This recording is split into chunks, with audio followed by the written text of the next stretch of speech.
মহারাজ, আপনি এত গভীরভাবে কি চিন্তা করছেন? কি আবার ভাববো? দেখতে পাচ্ছ না এখনো মন্ত্রী, সেনাপতি, গোপাল, রাজবৈদ্য আসেনি, তো চিন্তা তো হবেই। অত ভাবনা চিন্তা না করে রাজসভা শুরু করে দিন মহারাজ। না না না, সবাই আসুক, তারপরেই শুরু করব।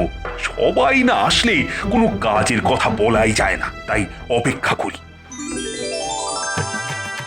ওই এসেছে, পেট পোটা এসেছে। নিন মহারাজ, বরণ করে নিন। কি গোপাল, আজকে তোমার তো দেরি কেন? আর বলবেন না মহারাজ, আজকে গিন্নি মাছের টকটা যা বানিয়েছে কি বলো আমি। তাই আজকে একটু বেশি ভাত খেয়ে ফেললাম, আর খেতে খেতে দেরি হয়ে গেল মহারাজ। খাওয়ার জন্য দেরি হয়ে যায় যখন, তাহলে এত খাও কেন? আগে না খেলে এই নাদুস নুদুস চেহারাটা ধরে রাখবো কিভাবে বলুন? মন্ত্রী মশাইয়ের মতো পাটকাটি হলে তো হবে না। মন্ত্রী নেই বলে তুমি মন্ত্রীর ব্যাপারে যা ইচ্ছে তাই কিন্তু বলতে পারো না। ওই ওই এতক্ষণে সেনাপতির আসার কথা মনে হলো। মহারাজ, মহারাজ সর্বনাশ হয়ে গেছে মহারাজ। সর্বনাশ? কি সর্বনাশ? মহারাজ, মন্ত্রীমশাই খাট থেকে পড়ে গিয়ে কোমর ভেঙে ফেলেছেন, আর মাথাতেও চোট পেয়েছেন। সে এমন চোট যে বাক শক্তি হারিয়ে ফেলেছেন, কোনো কথাই বলতে পারছেন না। হ্যাঁ, খাট থেকে পড়ে কোমর ভাঙা? কি মুশকিল, এ তো মহা সমস্যা হলো। এবার কি হবে? মন্ত্রী ছাড়া রাজসভাটা চলবে কি করে? আচ্ছা, মন্ত্রী মশাই না হয় কোমর ভেঙেছে, কিন্তু আমাদের বৈদ্য মশাইও তো দেখছি অনুপস্থিত। হ্যাঁ হ্যাঁ, ঠিকই তো। হ্যাঁ, ওদিকে রাজবৈদ্য মশাইও মন্ত্রী মশাইয়ের সেবা যত্নে দিবারাত্রি পড়ে আছেন মহারাজ। উফ, কি বিপদে পড়লাম রে বাবা। বৈদ্য না হয় হলো, কিন্তু এই মন্ত্রী ছাড়া রাজ্য চালাবো কি করে? মহারাজ, আমি বলি কি, আপনি বরং এই আপদকালীন সংকটের সময় গোপালকে মন্ত্রী করে দিন। এমনিতেও আপনি যাই সমস্যায় পড়েন না কেন, তা তো গোপালই সমাধান করে দেয়। হ্যাঁ, না না, গোপাল আর মন্ত্রী, তা কি করে হয়? মানছি গোপাল রাজসভার সভাসদ, কিন্তু পূর্ব ইতিহাস একটু নাড়াচাড়া করে দেখলে তো বোঝাই যায় যে গোপাল একজন নাপিত ঘরের ছেলে। নাপিত ঘরের ছেলে তো কি হয়েছে? মানুষের যোগ্যতাই মানুষের পরিচয়। হ্যাঁ, তুমি তো শুধু নামেই এই রাজ্যের সেনাপতি। আজ অব্দি কোনোদিন কোনো যুদ্ধ করেছো বা যুদ্ধে জিতে এসেছো? উফ, একদম জোকের মুখে নুন পড়েছে। বেশি কথা বলো না বিজ্ঞানী, একটা ভাঁড় কখনো মন্ত্রী হতে পারে না। এই তোমরা থামো তো একটু। উফ, এখন আমাদের সবার আগে যা করা দরকার সেটা বলো। মহারাজ, আমার মনে হয় আমাদের এখন প্রথম কাজ হওয়া উচিত একবার মন্ত্রী মশাইকে সচক্ষে দেখে আসা যে তিনি কেমন আছেন। এই তো এটা তুমি একদম ঠিক কথা বলেছো। চলো চলো, সবাই মিলে গিয়ে একবার মন্ত্রী মশাইয়ের সাথে দেখা করে আসি।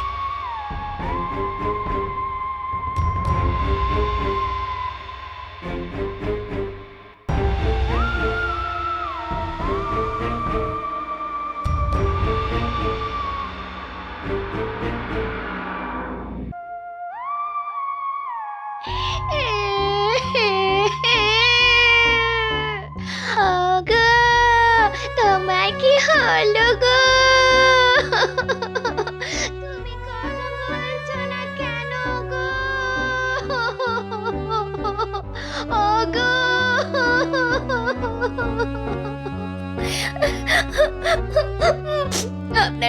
আপনারা এসেছেন? দেখুন কি হয়েছে, দেখুন আপনাদের মন্ত্রী মশাই কথা বলছে না।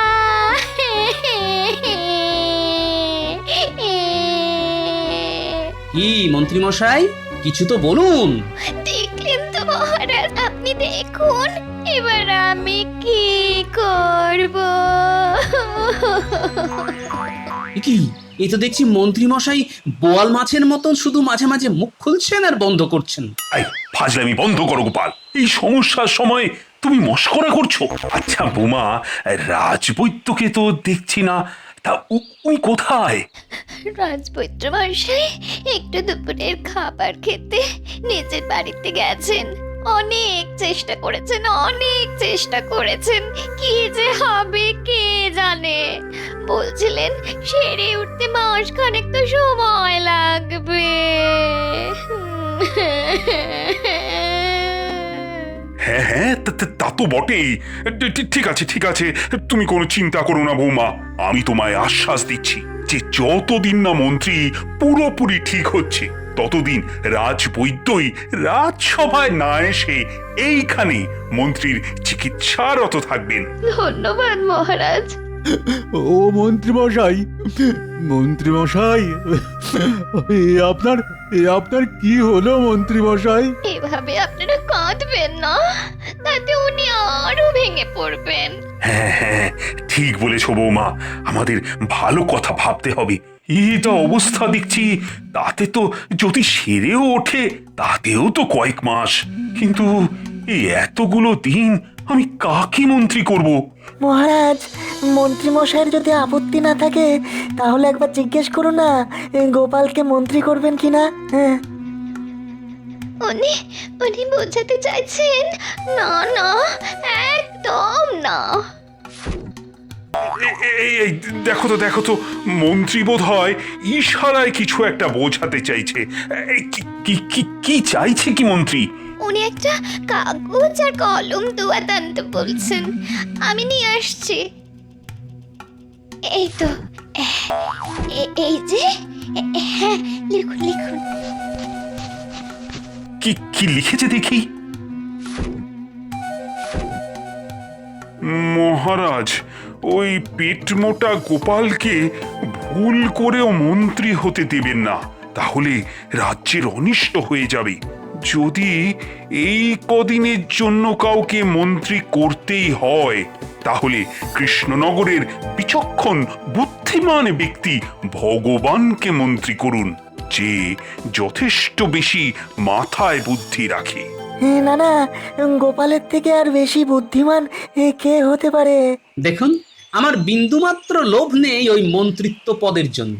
তবে মহারাজের কাছে আমার একটাই অনুরোধ, এমন লোককে আপনি মন্ত্রী হিসেবে আনুন যাতে তার দেওয়া মন্ত্রণা যেন যন্ত্রণা না হয়ে যায়। ঠিক আছে, মন্ত্রী যখন নিজেই বলেছে ভগবানকে এই আপৎকালীন মন্ত্রী করার জন্য, তখন তাকেই করা হবে।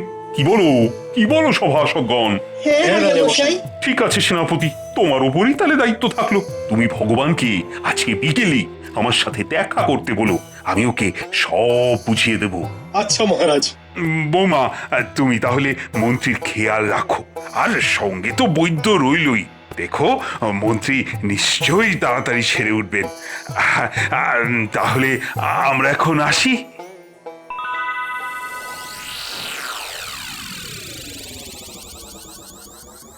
উল্টোপাল্টা লোকের হাতে রাজ্যের দায়িত্ব দেওয়া তো মহারাজ খুব তাড়াতাড়ি বুঝতে পারবেন। আরে বাবা, আমি না হই, একটা ভালো লোককে তো মন্ত্রী করাই যেত। কি হয়েছে বলো তো? তুমি তখন থেকে এদিক ওদিক করছো। চিন্তায় গিন্নি, চিন্তায়। রাজ্যের কত বড় সর্বনাশ যে হতে চলেছে কে জানে। কে না কে ভগবান, হবে কিনা মন্ত্রী। এতে তোমার তো রাগারাগির কি আছে? রাগ হওয়াটাই তো খুব স্বাভাবিক গিন্নি, কারণ বিপদে পড়লে মহারাজ ঠিক সেই আমার ধুতির কাছা ধরেই টানবে। ঠিক আছে, সে যখন যা হবে দেখা যাবে। এখন তুমি চুপচাপ খেতে বসো তো দেখি, আমি খাবার বাড়ছি। বসো।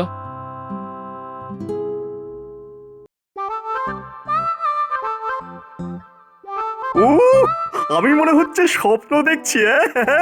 এই ভগবান হবে কিনা মন্ত্রী। এবার শুধু দু হাতে কামাবো। মন্ত্রীমশাই, আপনাকে শত কোটি প্রণাম। ও ভাবা যায় না।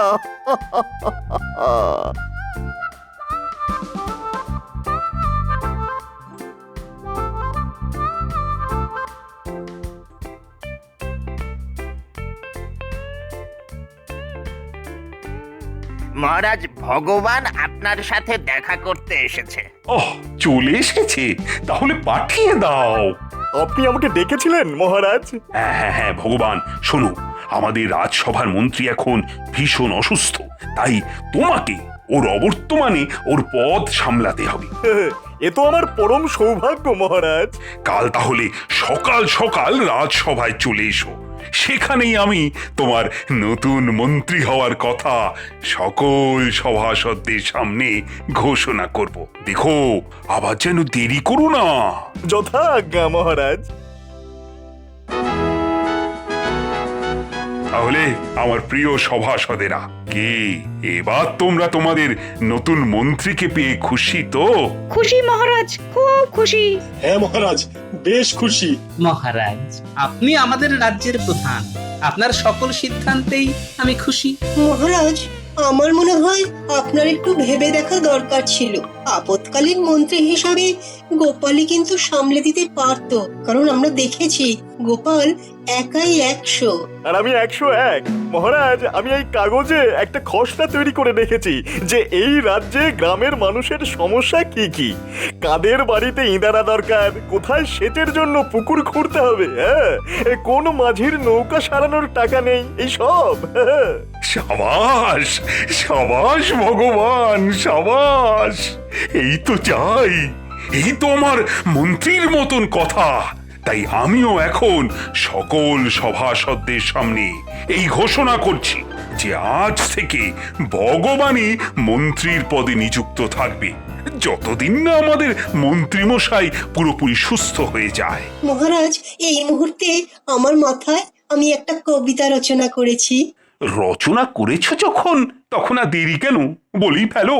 সবাই বলো সমস্বরে, জয় ভগবানের জয়, পরাণ খুলে ডাকলে পরে ভয় করবে জয়। অসাধারণ অসাধারণ। তাই আজকে আমাদের মাঝে ভগবানকে নতুন মন্ত্রী হিসাবে পাওয়ার আনন্দে সবার জন্য আমি একটু পেট পুজোর বন্দোবস্ত করেছি। সাধু সাধু। আজ তাহলে সভা এখানেই শেষ, তোমরা সবাই খেয়ে দিয়ে বাড়ি যাও, কালকে আবার সভা হবে। যথাজ্ঞা মহারাজ। তাহলে আজকে রাজসভা শুরু করা হোক। প্রথমেই বলে রাখি, মন্ত্রী ভগবান, তুমি গতকাল আমাকে যে একটা খসড়া করে দিয়েছিলে, সেই অনুযায়ী আমি লোকজনকে কাজে পাঠিয়ে দিয়েছি রাজ্যে কার কি সমস্যা সেটা দেখার জন্য।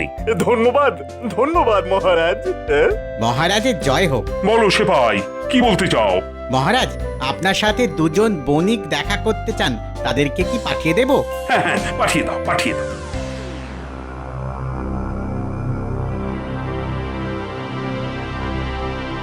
মহারাজ, আমার নাম মধু, আর এই যে দেখছেন এ হচ্ছে আমার প্রাক্তন বন্ধু, বর্তমান শত্রু যদু। আমি যদুর কাছে এক কলসি স্বর্ণমুদ্রা রেখে তীর্থ ভ্রমণে গিয়েছিলাম। ভ্রমণ শেষে কলসি ফেরত চাইতে আমাকে আমার কলসি ফেরত দেয়, কিন্তু তার মধ্যে স্বর্ণমুদ্রা ছিল না মহারাজ। প্রতারণা, ঘোর প্রতারণা। গোপাল, আগে পুরো ঘটনাটা শুনতে দাও, তারপরে না হয় কথা বলো। মহারাজ, আমি মানছি আমার বন্ধুবর আমাকে তীর্থে যাওয়ার আগে একটা কলসি রাখতে দিয়েছিল, কিন্তু বিশ্বাস করুন তাতে কোনো স্বর্ণমুদ্রা ছিল না মহারাজ। না মহারাজ, স্বর্ণমুদ্রাই ছিল। শুনুন মহারাজ, সেদিনকে আমার বন্ধু আমার কাছে এসে এক কলসি জলপাই রেখে গিয়েছিল আর বলেছিল যে যত্নে জলপাইগুলি রাখতে। আমি যত্নেই রেখেছি। তারপর সে তীর্থ ভ্রমণে চলে গেল। যাওয়ার আগে বলেছিল যে কয়েকদিনের মধ্যেই সে চলে আসবে, কিন্তু সে 1 বছর পর ফিরে আসে। ফিরে আসার সাথে সাথে তার জলপাই ভর্তি কলসি তাকে দিয়ে দিই। জিজ্ঞাসা করুন মহারাজ আমি দিয়েছি কিনা।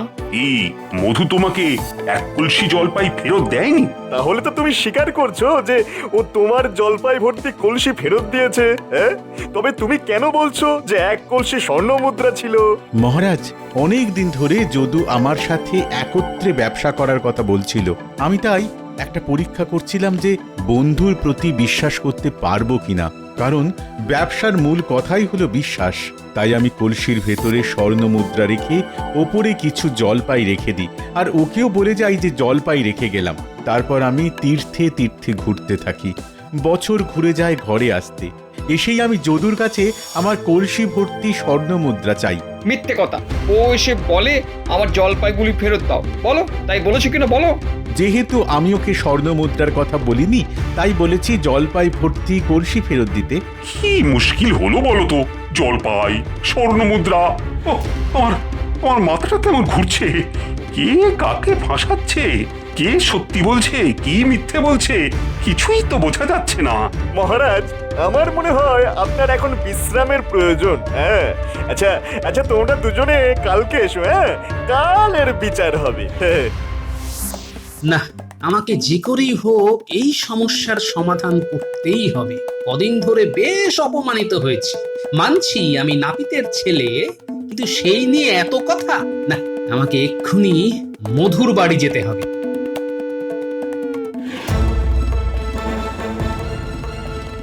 এ কি গোপাল দাদা, তুমি আমার বাড়িতে? একটা দরকারে এলাম, আর আমি যে এসেছি এটা 5 কান করো না। না না, কি যে বলো।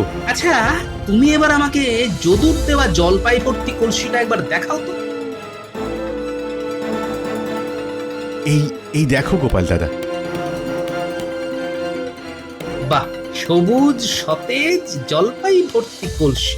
ঠিক আছে ঠিক আছে মধু, সত্যের জয় হবে। শুধু জলপাই সহ কলসিটা কাল নিয়ে এসে লুকিয়ে রেখো। আমি দেখতে চাইলে তবেই দেখাবে। আচ্ছা গোপাল দাদা। এবার আমাকে একবার যদুর বাড়িতে যেতে হবে, তাহলেই পুরো ব্যাপারটা একেবারে মগজাগত হয়ে যাবে।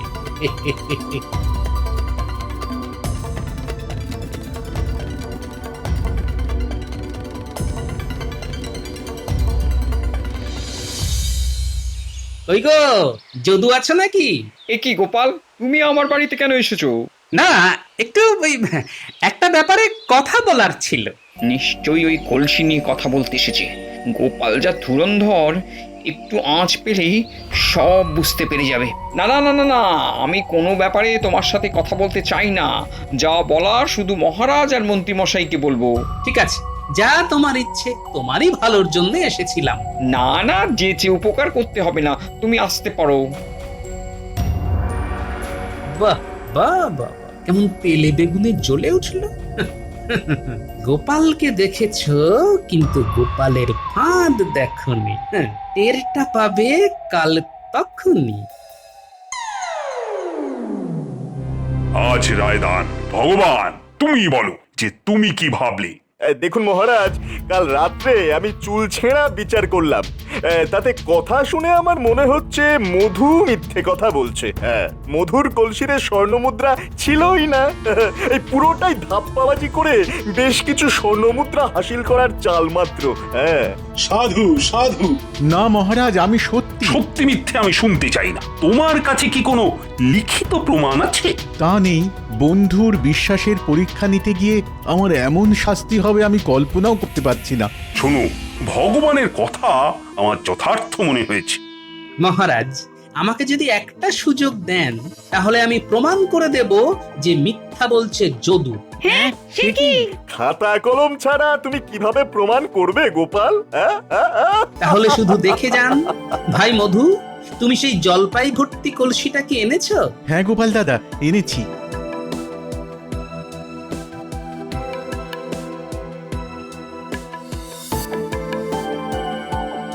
এই কলসিটাই তো যদু ভাই? হ্যাঁ, এই কলসিটাই আমাকে দিয়েছিল, আমি এটাই ফেরত দিয়েছি। যেমন দিয়েছিল তেমন জলপাই আছে, বিশ্বাস না হলে দেখে নিন। হ্যাঁ, সেটা নিশ্চয়ই দেখব। যদু এই সতেজ তাজা জলপাইগুলোই তোমার কাছে রাখতে দিয়েছিল, তাই তো? হ্যাঁ, এইগুলোই। দেখুন মহারাজ, এখানেই প্রমাণ হয়ে যায় কে মিথ্যে কথা বলছে। মহারাজ, জলপাই কি 1 বছর ধরে এইরকম সবুজ আর সতেজ থাকে, না কালের নিয়মে তাতে পচন ধরে? হ্যাঁ, পচন ধরে? তাহলে মধু যদি 1 বছর আগে টাটকা জলপাই দিয়ে থাকে, তাহলে 1 বছর পরে সেই জলপাই টাটকা থাকলো কি করে? সাবাস গোপাল, সাবাস। তাহলে তাহলে দোষী কে? খুব স্বাভাবিক, যদুই দোষী। ওর কাছে মধু নিশ্চিতভাবে স্বর্ণমুদ্রা রেখেছিল, কিন্তু লোভী যদু সেই কলসি খুলে দেখে ওতে স্বর্ণমুদ্রা আছে। তারপর সব স্বর্ণমুদ্রা নিজে সরিয়ে নেয় আর মধু আসলে ওকে টাটকা এক কলসি জলপাই ফেরত দেয়। কারণ ভেবেছিল কোনো প্রমাণ নেই, কিন্তু কথার আর বুদ্ধির পেঁচে যে যদু এভাবে ফেসে যাবে সেটা কল্পনাও করতে পারেনি। তাই ওকে কারাগারে নিক্ষেপ করুন মহারাজ। হ্যাঁ, ফুল হয়ে গেছে মহারাজ। আমি লোভের বশে আমি আর প্রতারণা করব না। আমি সব ফেরত দিয়ে দেবো, সব ফেরত দিয়ে দেবো মহারাজ। আমাকে ক্ষমা করে দিন, আমাকে ক্ষমা করে দিন মহারাজ। আমি সব ফেরত দিয়ে দেবো। ফেরত তো তোমাকে দিতেই হবে, কিন্তু অপরাধ করার শাস্তিও পেতে হবে। সত্যি গোপাল, তুমি আবার প্রমাণ করে দিলে তোমার বুদ্ধির কাছে সবাই ছাপোষা। মহারাজ, আমি মূর্খ, আমি ভাঁড়, আমি জনগণকে হাসাই, কিন্তু আমার যোগ্যতা নিয়ে বিগত কয়েকদিন ধরে অনেক প্রশ্ন উঠেছিল। তাই সেটা প্রমাণ করার দরকার ছিল, আর আমি সেটা প্রমাণ করেছি। তাই আমি আর যাই। যদি সম্মান দিতে পারেন তবে আবার ফিরে আসবো। আর চলি। আরে আরে, যাচ্ছ কোথায়? তোমার মতো রত্ন থাকতে আমার যে কোনো চিন্তাই নেই গোপাল। ও গোপাল, আমি যদি তোমাকে কোনো কটু কথা বলে থাকি তার জন্য আমি সত্যিই দুঃখিত। তাই এই নাও গোপাল, তোমার উপহার। তবে এই যে আমার মন্ত্রী ভগবান, এই মন্ত্রী হওয়ার সুবাদে তুমিও এখন গোপালকে দেখে দেখে নিজের বুদ্ধিটাকেও একটু ঝালিয়ে নাও। কি বুঝলে? আগে হ্যাঁ মহারাজ, উফ, আমি ভাবলাম মন্ত্রী হয়ে এসে এখান থেকে বেশ কিছু টাকা পয়সা কামাবো, কিন্তু গোপালের জ্বালায় দেখছি তার হবে না। ঠিক আছে ঠিক আছে গোপাল, এই দানটা না হয় তুমি জিতলে, কিন্তু পরেরটা যে আমি জিতবো। হ্যাঁ, তাই সবাই বলো, জয় গোপালের জয়, জয় গোপালের জয়।